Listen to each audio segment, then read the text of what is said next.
kumain ng mga tao kasama si Jesus, ano daw yung kinain nila?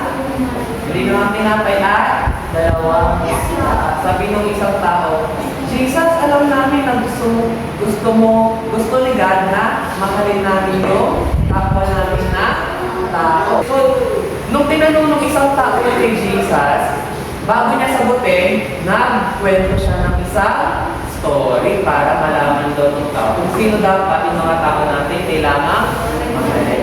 Dun sa story, nag-start yung story sa isang lalaki. Yung lalaki daw, naglalakad daw siya mag-isa sa isang kalsada. Sino daw yung naglalakad? Yung isang lalaki. Sino yung kasama niyang naglalakad?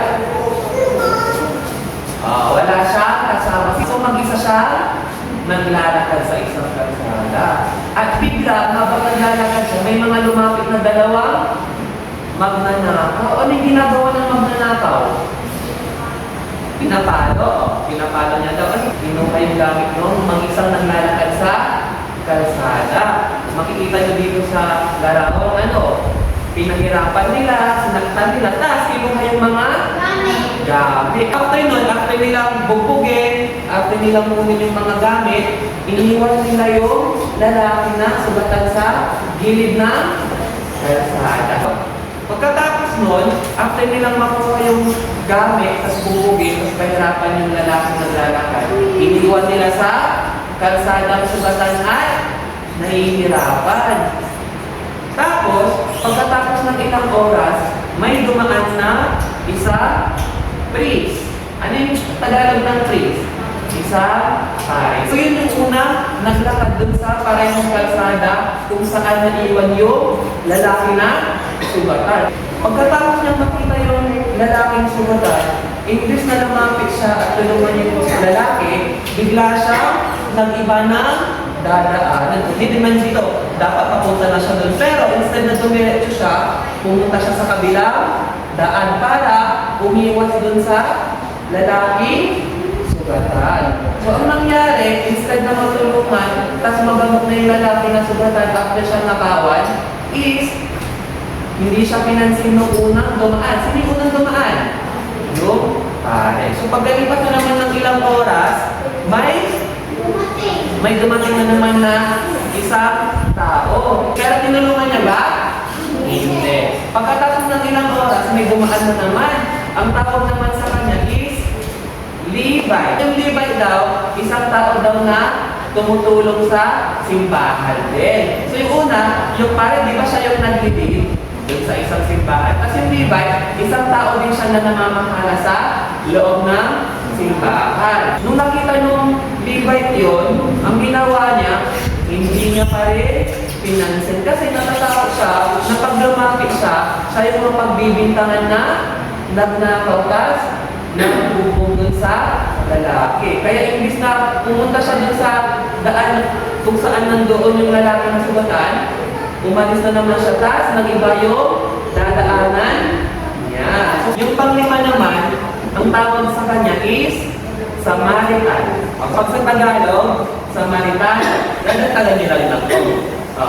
Noong unang panahon, ang tingin sa mga Samaritano, sila yung mga masasamang tao, kaya hindi sila nakikihalubili sa mga tao. Sa mga, ang tawag sa kanila?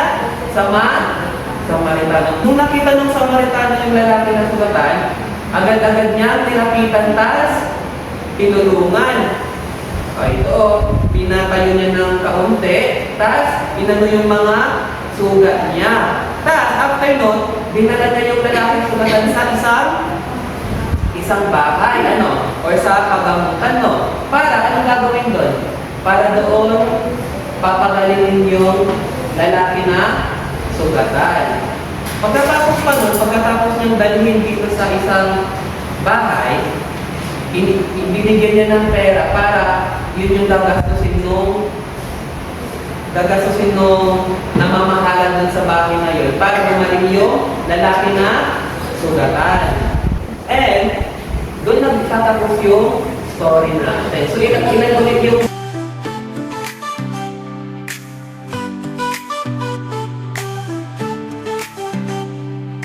Come on everybody, voice so high, sing it loud and clearly, praise Him to the sky.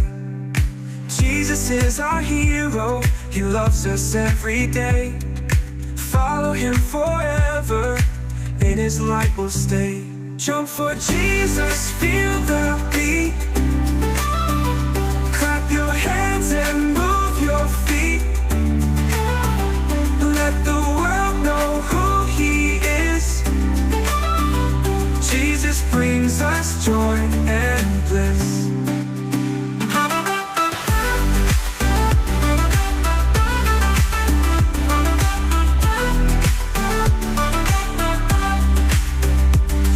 Shout it from the rooftops, tell the world His name. Jesus is our Savior, His love's an endless flame. Dance with all your heart now, feel the Spirit near.